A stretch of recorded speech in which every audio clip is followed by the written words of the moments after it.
Hey guys, we're here for another episode. This time we'll do something different. Visiting Bali with the family, so I thought I'll do a small episode for you guys. My friend here, Ryan, he's a fellow jiu-jitsu guy. He's more of an MMA guy, but he's a jiu-jitsu brown belt, yeah? Jiu-jitsu brown belt? Yep, so he's following me around today. We're having some fun. We're going to get some coffee. Going to train and share some good training with you. So we'll have a look at Bali MMA, look at the facilities over there, get some good coffee, good Australian coffee in Bali. And then we'll just chat away and see where we go from here onwards, you know. So enjoy this vlog. That's the magic. Look at that. That's the magic. So you're from Perth, so you don't know what a magic is. I don't know what a magic is. Magic is 1.5 shot on 3/4 full milk, and they have it here. So yeah. So for me, Bali's cool because you got to have a small getaway, you know, for the family, for yourself, and then just hang out, meet some good friends, you know, make some friends along the way. And our community, man, the martial arts community, the MMA community is massive. It's huge. Yeah. So, and you got like-minded people, like, you know, you meet, like I met Donnie, I met the crew at Bali MMA, a lot of people on the mat, a lot of black belts, like Chun and a few other guys. It's a good opportunity to hang out, share some knowledge, you know, like I'm teaching some class at Bali MMA. Yeah. And then meeting some good people, training. You know, I've got a small seminar lined up this week as well. But I just love giving back and just meeting new people, learning jiu-jitsu, sharing my techniques, sharing the mindset, you know, and you'll see that today when we go. I'm just trying to have an impact on people. Like, I don't want to have a short-term impact, long-term impact. Like, if I could plant seeds in their martial arts, in their grappling, they can just keep it long-term. I was looking at the flights. It was so affordable, you know, as well. Yeah. So I was like, man, I can't.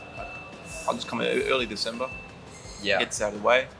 You know, reset, enjoy, look after the family, and then preserve routine at the same time. Because some people like forget about everything for a week, or 10 days. Yeah. But we can't do that because we run our like. You know, I guess when your goals are high, or like I guess your lifestyle, and you want to keep growing, you just can't stop. Because when you have so much going on in your life, it's like your energy has to be focused on things. Although you're doing it all, like you're training, you're running the business, you're earning income, you're looking after your family, you know, your physical condition, your spiritual condition, you're looking after all these things. But you want to know when to give the right amount of energy. Yeah. You know. How old are you now? 36. 36, yeah. I'm 29. Yeah. But same generation of martial arts. So you've been doing like 15 years, training for 15, 20 years? Yeah, 15 years, yeah. So similar. It's like when we first started, there's no Instagram or instant gratification, someone liking your moves or this, like these, and then you'll compete 10 times. Yeah. You said you had over what, how many fights? I think I've had about 41 fights. So the same, like I've had probably like over 200 matches in jiu-jitsu, but until you're like, you win 50 matches, no one knows about it, so you don't have any gratification. Maybe your parents go, oh man, good on you, coach goes, good on you. And you want to keep pursuing, like you travel the world and you're trying to get better and you're seeking that gratification. But now a guy wins one fight, you know, in a small event, or posts a cool Instagram clip, he gets that instant gratification and motivation dies off. I think this is less here. Because that's where the world is going, you know? You have to, but you want to give it to the right people too, right? Yeah, that's right.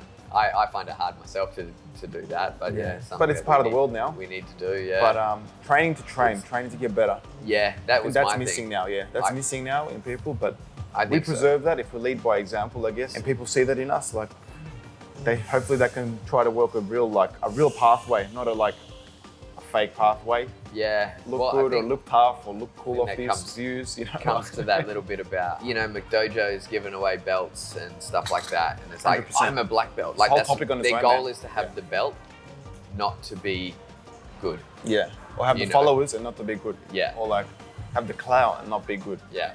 Or just make their friends think they're good. Yeah. You know what I mean? Yeah. Or make their circle think they're in a bubble. Yeah. They're trapped in a bubble, but the world is massive, man. Like, that's what I always compared myself to the rest of the world. Yeah. In my craft. Yeah. I never compared myself to, of course, you want to be the first, you want to be the best at your gym.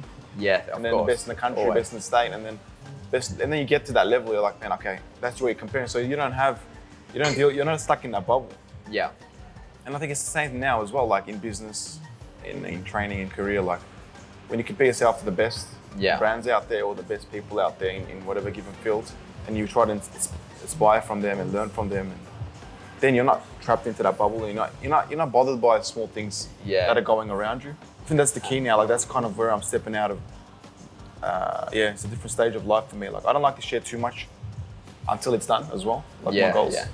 Yeah. I'll share it with my friends and stuff, but I won't like put the goal. I don't want to put the goal out there Yeah. To the world until it's done and the world knows about it. Okay. You know. What about the power of persuasion or power of persuasion? Is that right? Visualization. Visualization. Yeah. Persuasion's good too.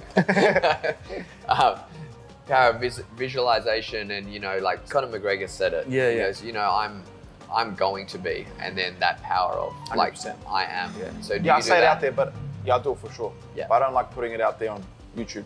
Or to people that are not there yet for me, Yeah. But of course, you put some like trailers out there, or you just get a feel for it. Like, visualize for sure, man. I put it out there, but I don't, not in detail. Yeah. And of course, you want to have a good lead up to it, because you want to hype it up and you want people, like, it's like a thing, right? Like, you have a fight coming up. Yeah. You got the fighter that doesn't say anything. Yeah. And then just wants to focus on the night. All his energy is focused on the night. He performs well. He does, yeah. Okay, which is very cool. But then you got a fighter that embraces the whole situation and takes it as a whole. Yeah. So the pre-fight, post-fight. Yeah. The hype, the training, and that's what I think fighters like. That's what McGregor did, and then a few other guys like Khabib has a different style, and all these guys. But it's like accepting it. This is my job. Yeah. It's all one, and you preserve your energy in that whole stage, but you do still give your energy to those things. So on the night, you might not be 100%. Yeah. But I guess if you have a good circle, you know how to give your energy to everything. And I think that's like that in life. I think that comes down to experience as well. Yeah. And having a good mentor. Yeah. Listening to podcasts like this. Oh, not podcasts, vlogs. Yeah, good vlogs, good chat. And I think people got to see this more. Yeah. And like we just met. We never sat. We never talked. So. We've spoken for, 1 minute. I got to say hello. Not even, and just WhatsApp. But when you're I think the martial arts brings you together. Yes. And when you 100%. Struggle in the process of getting better in martial arts, especially like MMA, grappling, jiu-jitsu, like hard martial arts. Yeah. Like they're real authentic martial arts. You have that. Yeah. You know, you have that, and you share a genuine conversation with someone. Because you're real. You're not like, what you're doing is real, Yeah, it's a real that's it. martial art. It's not a imitation or a fake or like. And I think the whole thing about martial arts is we're here to grow as people. So true martial artists, I'm not better than you. Yeah. I can always learn something from you, or we can talk about things and meet. That's the best thing about like me being here in Bali at Bali MMA. Like the amount of people I meet from all over the world are just different walks of life and similar goals, whether that's to compete one day, or they are competing, or they're just doing it as a hobby. There's still that martial arts mind is still easy to just have a conversation with people and meet new people. Yeah. I don't know how do you remember like you first starting martial arts. It's like, man, I want to be a black belt one day, or like I want to know all these techniques. I want to be able to fight. I want to it was like, I want to be a Bruce Lee, or I want to be like, you know what I mean? We have so much weapons in our pockets, right? Yeah. But we're just so involved in doing this, doing that. It's like, man, look what I've done to myself over the past 15 years. You don't notice it, and you forget to appreciate it and be grateful for it. Like, you just keep wanting more and more and more. Like, I want to do this. Of course, you want to keep having that, which it's always there. Like the fire is always there. But you got to sit down and just say, man, look what I've done. Yeah. And look what I've been blessed with. You know, like, and it's definitely something. Be grateful for it. Like, every single person needs to do that. For sure. Man, like even like our interaction, like someone goes, because we just interact really close, like just hugging and like just normal people, and the guy's like, man, you're getting too close to me. Space, man. But we're just like so confident. It's just natural confidence. Yeah. Just from martial arts. It's just things like that. Like what I've been trying to do at my academy as well, I've been trying to notice the quiet people. Yeah. The quiet kids or the quiet adults that don't seek attention. You always want to like focus on the student that's the loudest. Yeah. Naturally, it just happens, right? It's just whatever. The one that draws your attention. He's kind, he's cute, whatever. He gets some attention. Yeah. Now I've been trying to focus on the quiet ones, and they're the hidden gems, man. Yeah. Like imagine a kid that's been bullied all his life or looked down upon. Yeah. And you just give him a handshake or you hug him, you don't even notice. Yeah. And I've been trying to notice those kids. I think it's a responsibility, like as a coach, as a leader, whatever. I've been trying to notice them, and it's crazy, man, what those kids have in them. Yeah. The potential. Yeah. It's crazy. And you can look at any gym and you're going to see them. Yeah. Like give them a pathway or give them a goal, they change the next day. Yeah. And you can, in the long run, you can give them a job, you can create a pathway for them, you can just sparking that fire in them, and letting them, even they don't train with you, let's say like they leave in a year. Yeah. But they got that for the rest of their life. You planted a seed as a coach, as a leader, or I've been trying to do that, man. And when I'm walking around too, like I see people here, like they're grateful for like smallest things. Yeah. Like working as a barista for them, like it's massive. We're working in the gym as a coach, it's massive for the people here. Because the opportunity is being given, but it's everywhere like that in the world, I guess. I basically met you officially yesterday, and you crashed your motorbike. Oh, what happened? Like what? I got too confident, you know. Yeah. I saw like old ladies and old grannies with a baby with like 5 kids on the back. Yeah, 5 kids. I got a bit too confident and it was raining, so I slid out. I just braked a bit, used the front brakes too hard. I slid off yesterday on my way to training, and I knew I was falling, so I'm like, oh, I gotta let go. I let go of the bike, and I just brake forward like this, and I got a big, and my chin a bit as well, my chin, so if you see close up, my chin got scraped, my knee got scraped off, like a bit section of my skin came off as well on my knee. And there was a car coming, so I was like, man. But I didn't notice at the moment. So I'm like, fell. Yeah. My natural reaction was like, just make sure my joints are like, I don't know, I didn't even notice. I just reacted to make sure protect my joints. Yeah, yeah. But I scraped and I had the helmet on, thankfully. So then I got up. I'm like, alhamdulillah, I'm not going, thank God. Like, and then just jump on, act like nothing happened. And I'm just tensing my muscles. I'm like, man, is my joints all right? Just checking my knees, it's good. And then lucky I had tights. I normally don't wear my training clothes before. The gym, I try to change in the gym. Yeah, yeah. And I wore my tights, and I'm like, lucky, man, and tights ripped off. Yeah. So lucky the tights ripped off. I think it would have been way worse. And it was hard to train. So today I'm gonna try to train. I want to train. Yeah. Film some cool stuff, but so I'm just trying to recover that so we can train and give some good training to the guys as well. Yeah. But I'll still train. I think when I put some pressure on, it gets used to the pressure. Yeah. Make sure I just disinfect it and it'll be fine. Yeah. You know. Hope you guys enjoying it. Maybe you guys can see me fall off again. I'll be behind him with the camera. That should be good. So I'll see you guys on the mat.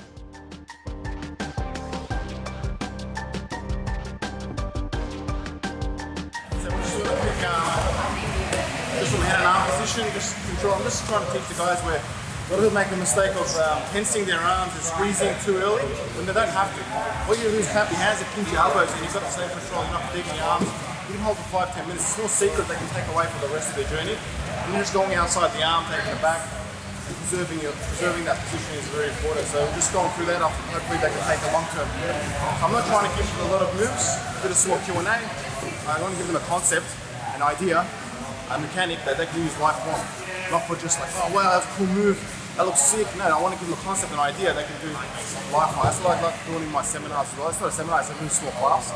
But that's what I want to give to people, long-term effects and long-term impact on their jiu-jitsu journey and their martial arts journeys. Now we're going to break the sweat. Let's do some rolls. See how my scar goes. But I'll get used to it and I'll break it in the sweat.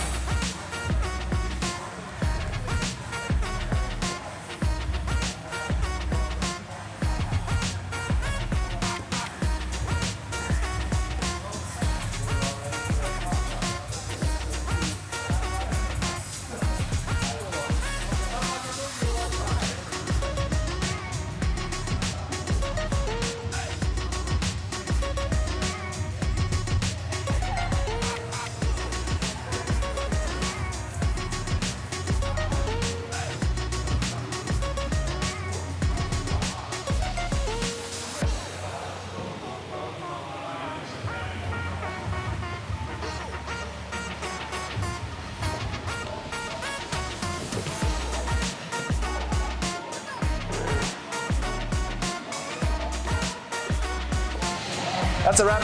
Just taught a small class here at Bali. Just having some fun with the guys at Bali MMA. It's like I'm at home when I come to visit. Yeah, just like I said, I gave some. I wanted to give lifelong techniques and mechanics that these guys can use lifelong in their martial arts journey, and I think I did my best. You know. Guys, it's good. Like he shows some control from someone's turtle, and without using much energy, and you can like tip them over, get a guillotine. It's sick, yeah, super high level. It was amazing, some sick details. Yeah, really good grip switches, snap down, different mindsets. It's amazing. I learned so much. And yeah, hopefully you can teach them more. Let's go. It was a super dope class with Prof. Burak. Did some pretty solid techniques, some really nice details. I mean, doing a guillotine choke, everyone done it before, but being able to learn new details after 15 plus years of training this sport, I think that's super amazing. So really blessed to be able to learn from high level guys like himself. And we do this on a daily basis, guys. So what are you waiting for? Get your ass over here.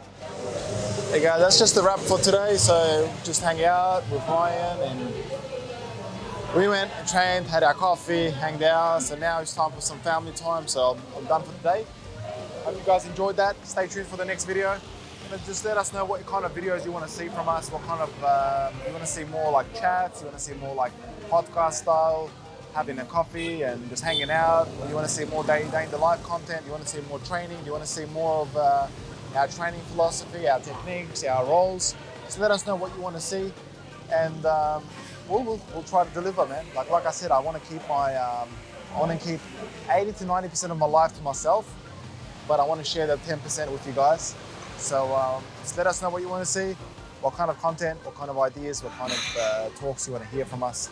Let us know, and stay tuned for the next video, guys. Take care. Peace.